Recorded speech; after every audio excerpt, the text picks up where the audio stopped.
Hello, my name is Fox Blitzkrieg, and this is The Situation Place. You're listening to the National News Network, and this is Debate Night in America.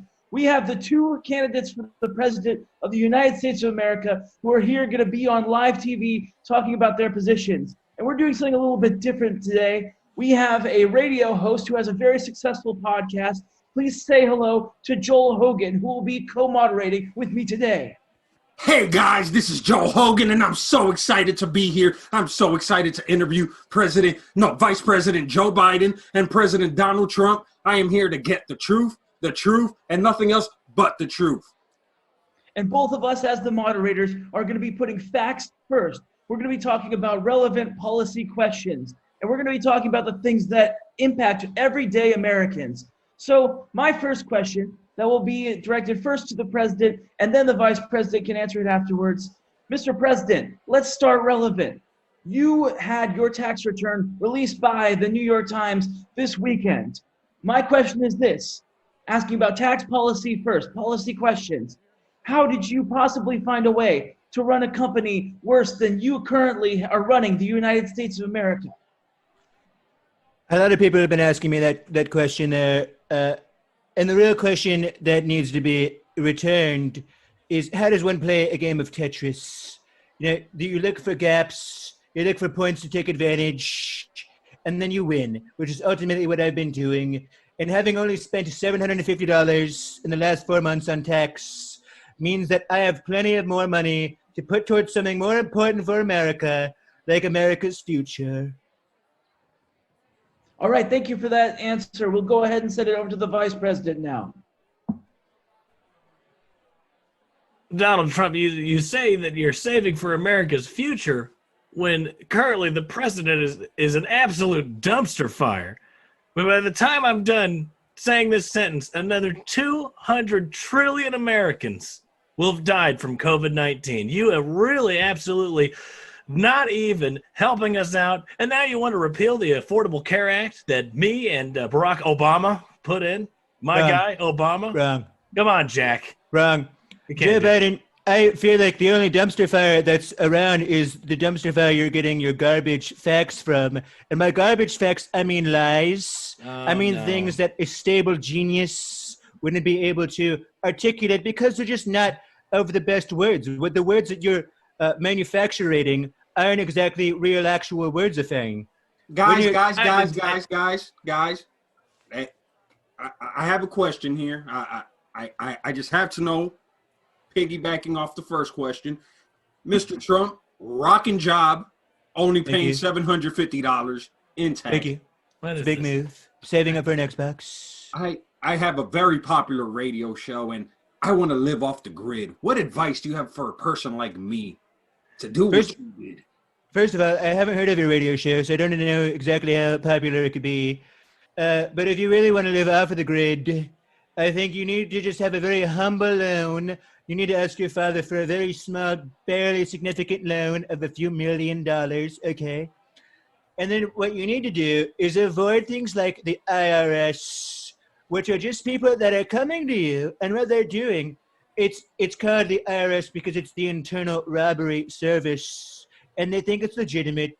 But what you need to do is when they knock at the door in your giant ivory tower, which I'm sure you have because I have one, and so you have one, you don't answer. Okay, when people come knocking, you say, oh, is it for me? No, it can't be. And you move right along. Just deny it and try it. And people can't call you out if you simply say no. Okay, so try saying, no, thank you, and then steal. It's fine. Thank you for clarifying that. That was wonderful advice, and I definitely took notes. Any questions, Fox? It's very smart of you. Yes, I'll go ahead and answer another question. We need answers here. The American people need answers on very important policy questions. So let's move to foreign policy, which is a very important thing. The President of the United States is in charge of the foreign policy of the United States of America, so I have a question about that. My question is this. In Russia, how much does a prostitute cost? This goes to the president, especially for the weird stuff. For the vice president, same question, sub-Ukraine. Are you asking me first? I'm going to let the person with the more experience answer. Donald? Well, you Jack? should absolutely, Joe. You should always let the person with the most experience continue to do the job that they're already doing a good job at. I really appreciate the fact that you're basically standing down, as I will appreciate you continuing to do. So in the future. Hey, Jack, listen here. I was trying to do a wisecrack at you because you're more experienced with prostitutes. You know, I've seen your tax returns. $70,000 for your hair alone. That just doesn't cut it. You know, I've got the hairiest legs this side of Scranton, and for me, it still only takes about $1,000 to comb them down. You know, one time when I was making sure I was lifeguarding with my Speedo on, with all the lovely ladies this side of Scranton, Corn Pop told me that I had the nicest legs this side of the Mississippi River. And you know, we need a president with good legs like this.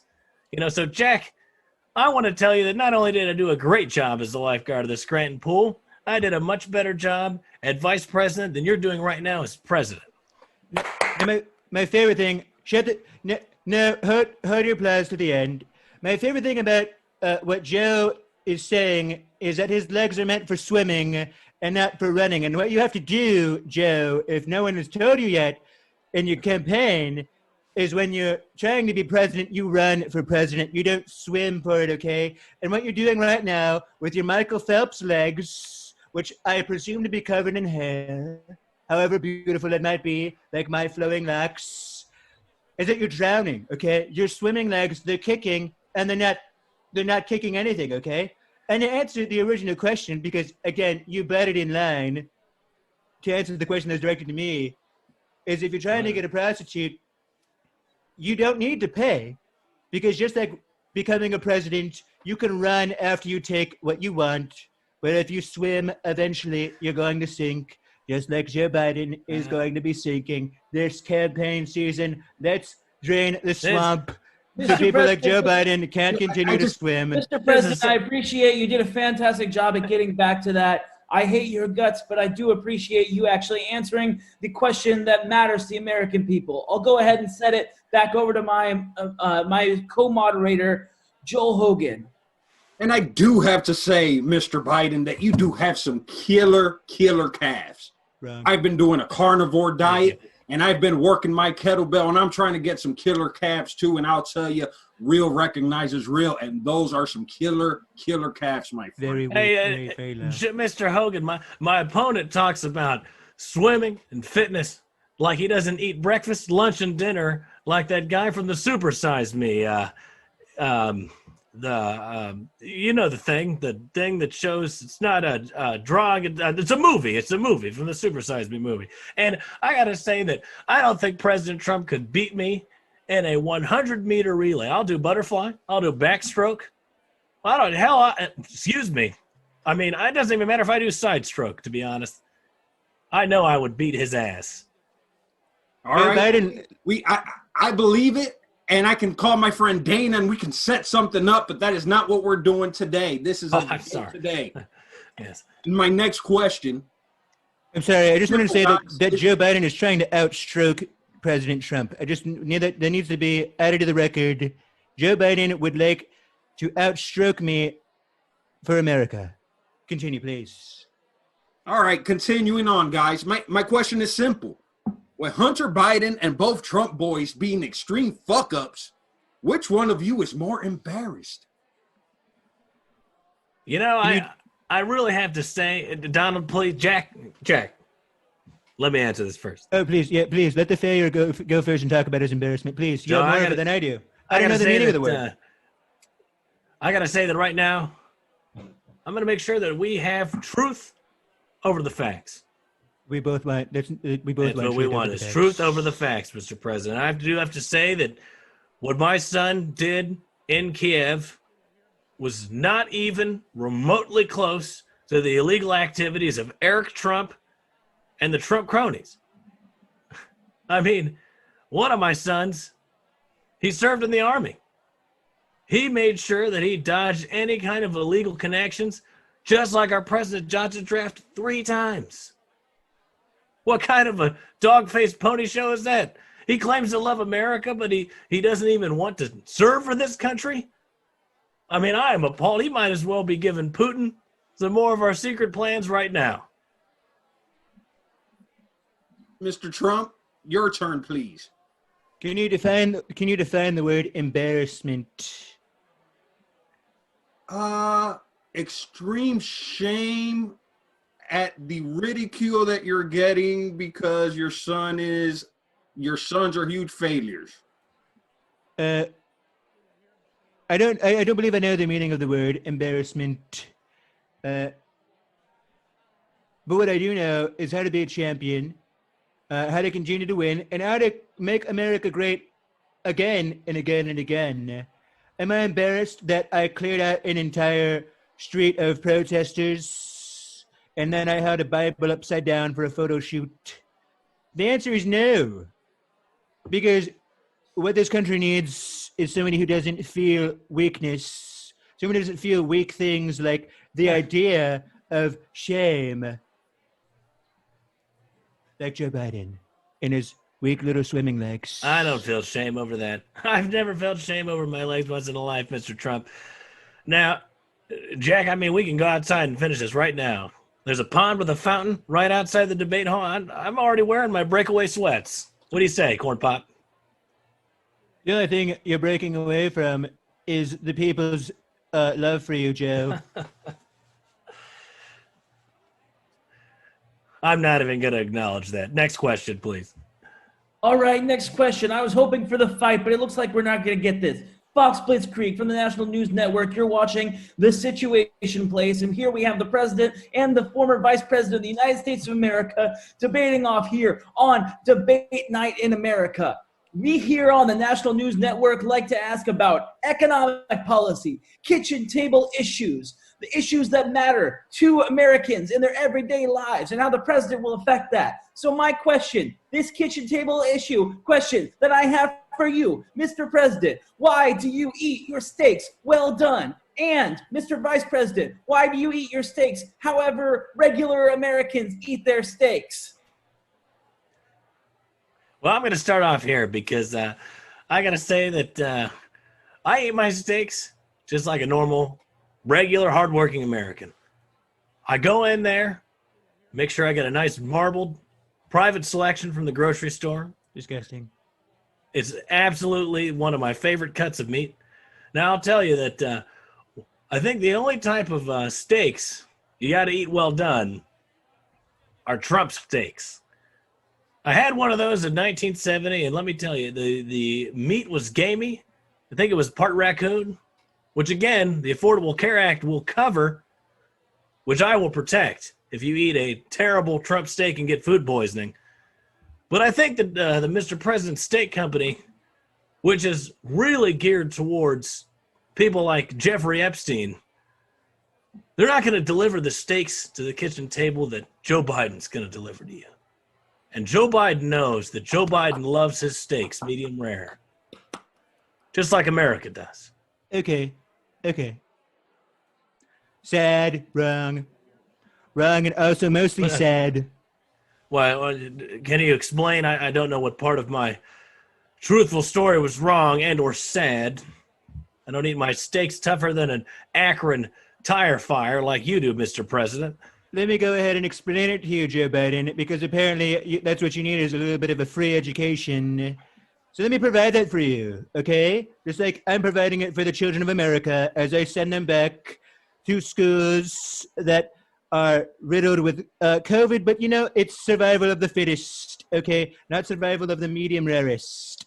So, look, do you want a president that's trying to cook you something that's undercooked and still full of blood? Or would you rather know that the job is done? And not only is it done, it's well done. Medium rare. That sounds like you're taking a chance on getting sick. That sounds like you're taking a chance on your health. Like you're ready to risk it. While I'm completely prepared to repeal any scrap of Obamacare, you're getting a job like my steaks are well done. Like a cow that is on stilts, the stakes are high, but they're not undercooked. And that's Mr. time, Trump. That's time. Thank you so much. That was an amazing answer. Wow, a cow on stilts. Blowing my mind. Just whoa. So I have a question for the both of you. I bought a new 90-inch TV for my man cave. I brought Dr. Rhonda Patrick over, and we just watched documentaries all day and just recorded about 8 hours of podcasting. But as part of that conversation, I realized that I was budgeting this TV counting on another stimulus check, which still hasn't come. So, if elected president, now that I'm in collections, what are you going to do to help me? I'm sorry. We'll let the week go first yet again. After you, Jack. That's right. That's a double negative. I like to bait the hook, just like I baited the hook on the stimulus check, to see the strong prevail. Okay, to see the strong prevail. When you tempt somebody with something as delicious as a $1,200 stimulus check, or the potential to go first, sometimes people will pass it up, and people will say, "No, thank you, President Trump. I want to earn this television." And that is what I'm trying to educate, again, for free, Americans about. Jack, let's stop this. Let's stop this whole dog-faced pony show. I got to say right now that your Republicans in the Senate are holding up America's stimulus checks. Why haven't you written an executive order to tie up Mitch McConnell and throw him into the Hudson River? Because my allies, Democrats, and my Republican friends in the Senate, just like John McCain, rest his soul, and Mitt Romney, rest his soul as well, they are all on the side for $1,200 stimulus checks for America, and the Republicans are, I'm sorry, Mitt Romney is still alive. I just want to say, bless his soul, not rest his soul. But we need some movement in the Senate who has completely halted aid for Americans. Mr. President, you've ended unemployment benefits, and I think that is absolutely insane, just like you. It takes one to know one, Joe Biden. It takes one to know one. You know, and let me just I say, would expect such a childish comeback from one of America's least stable geniuses, and I'll say it right there. The most stable, like a horse when it's in its stable. You would know a lot about horses since your steaks are made of horse meat. We're talking about horse and pony shows, dog and horse pony shows. And here we are yet again, back to the original point, Joe, which I think you've lost. Let me just swirl my alcohol as I take a sip of this giant glass of victory. You see, ladies and gentlemen, our president can't even stay sober for a debate. Now, I'm begging you, please open your eyes. This is not a difficult vote at all. You know, I may be a little bit of like a creepy uncle that comes around to the family gatherings, but I promise you, Joel Rogan. Excuse me, Hogan. Excuse me. It's Joel. It's Joel. Joel Hogan. My friend, Joel. What's his name? If I'm elected president, I will immediately, day one, put my coronavirus aid relief package and pass it to get help for millions of Americans that are struggling to make payments on their 90-inch plasma screen TVs. I'll do it day one, guaranteed. What is there to watch on a plasma TV right now, Joe Biden?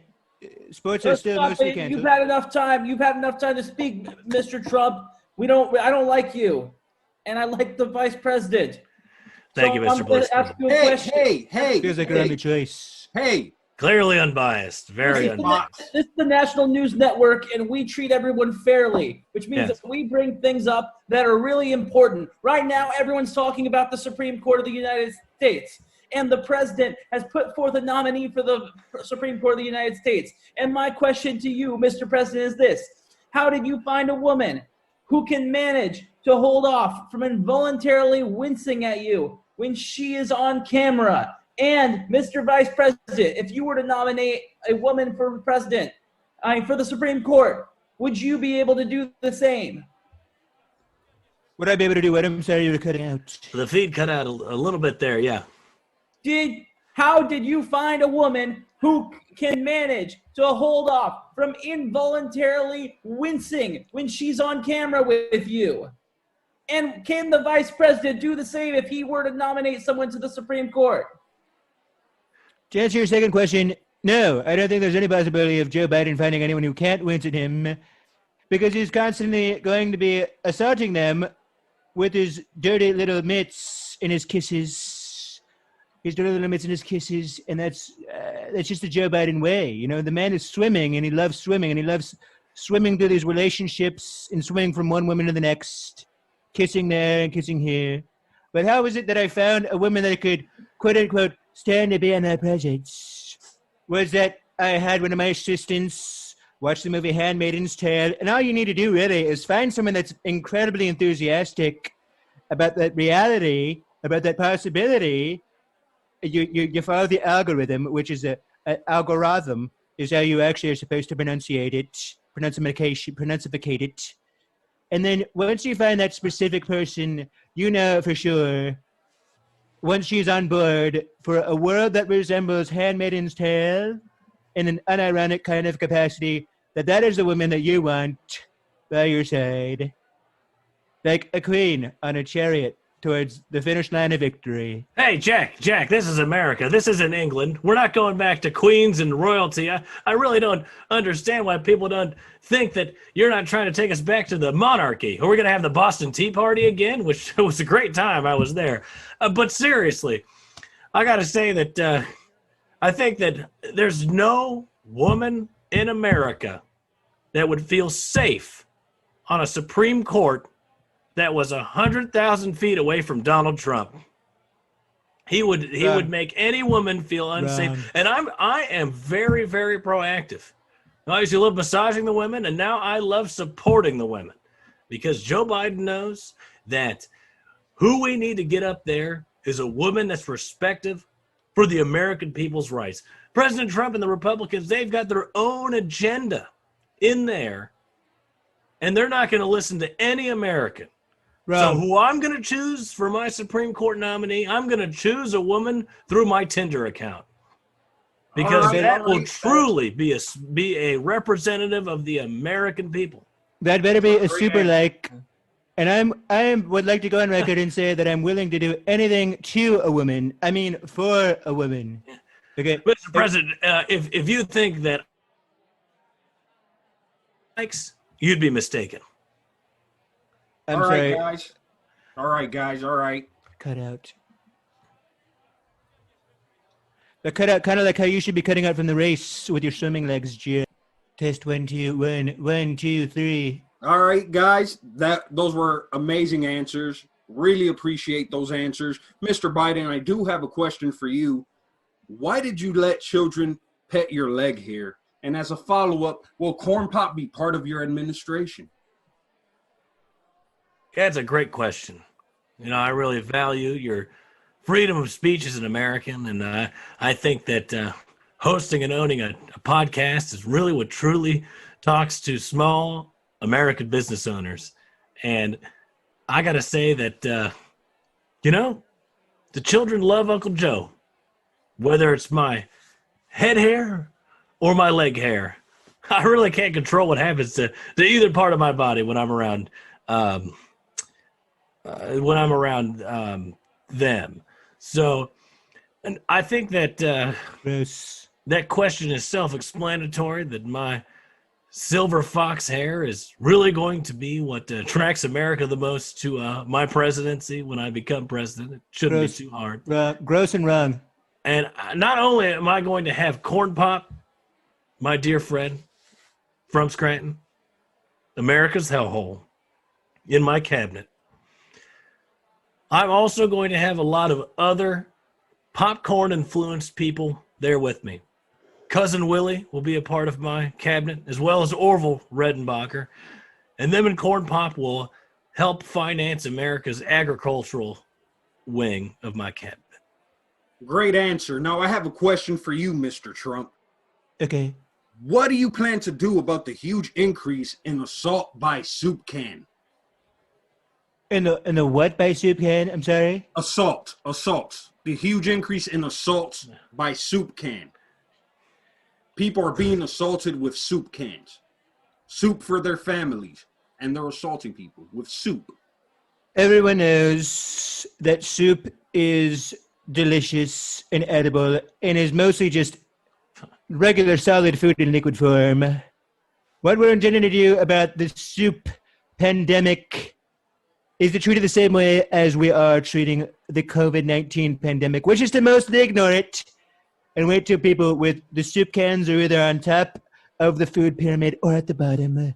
And then when they're at the top, we will tax them the least, but when they're on the bottom, we will tax them the most for their soup and their delicious abundance of Campbell's, okay?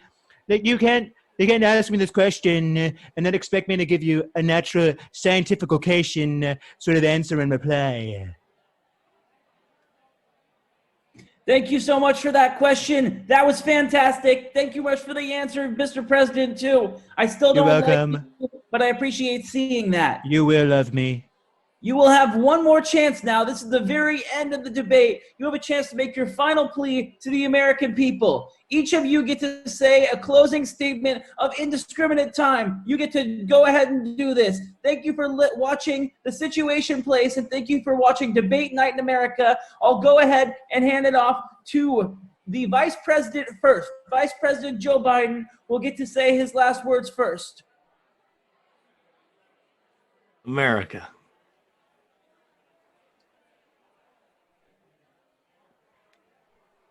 America. You know, remember when I was with Obama and how great that was? Obama and I, but mostly Obama, had 8 great Obama years before the current sitting president fucked everything. Excuse me, I'm not allowed to say it. Messed everything up. Bad. But I have to say that if you seriously considering voting for that guy over me, then, you know, I really don't know what to say. I may not be the best Democratic choice. I may be, just a simple guy from Scranton running for Senate. But with your help, I know that I will get votes. And those votes will help me get elected to. Thank you.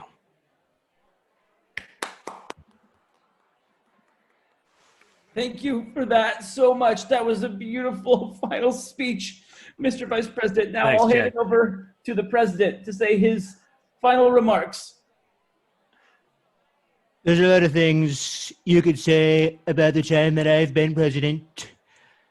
You could say that it's caused you to block a lot of your family members, to no longer speak to maybe either of your grandparents. That you've blocked them on your Instagram, you tried that.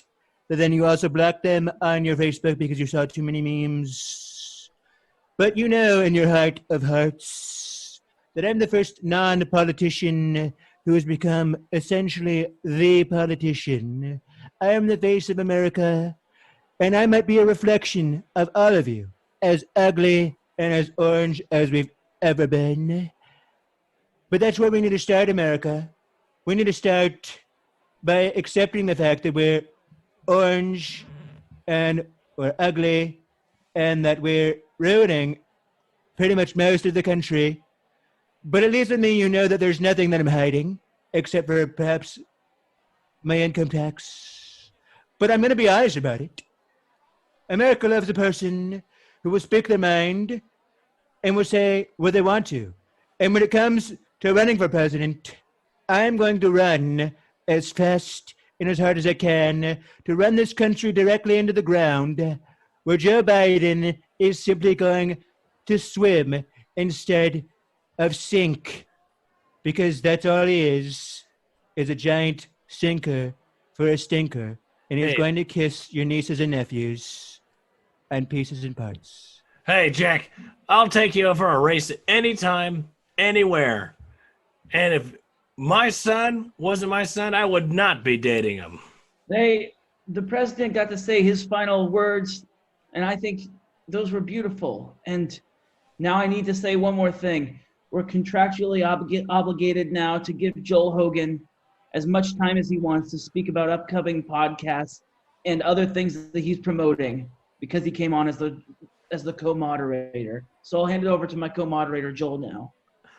Thank you so much for sending it over to me. I actually wanted to do a special bonus question only for my radio listeners and for my podcast listeners too. And it's a quick question. I only want to give you 30 seconds each, okay? You only have 30 seconds to answer this. What will you guys do to lessen the education gap between poor kids and white kids? Go. Well, to me, that's easy. Because we just got to stop all the white kids from being poor. That's my understanding of it, because I think that we're going to be able to give all the white kids the resources they need, whether they're poor or not. We're going to bring them up. They're going to things like hooked on phonics and hooked on Linux and a bunch of other educational resources that I promise. The first thing I'm going to do is to make sure that white poverty is eliminated if I'm elected your president. Mr. Trump. Hello. Hello. Yeah, are you going to answer the question? The same question. Okay, I just, I figured as a radio host, maybe you'd rephrase it out of professionalism. Ooh, what am I going to do to lower the gap between poor kids and white kids as far as education goes? People need to do one thing, and that's one thing only, and it's to stop deciding to be anything other than a white person. It's so easy. It's the simplest thing. Just be born a white person, and you'll be born as educated as I am, where your daddy can give you a very small loan of $7 million to educate yourself however you want to. How we lower the gap is we simply start sending people maybe to concentrate in some camps together and stop being anything other than the white of your red, white, and blue American flag. Thank you so much. It's so simple. Thank you so much. That's it. We don't want to hear any more from you. Thank you so much for that answer. That is the end of the debate. Please make sure that you tune in to CoinTelBro every single Friday. That's the name of my show. It's very popular. It's growing. I'm Joel Hogan. Until next time, see ya.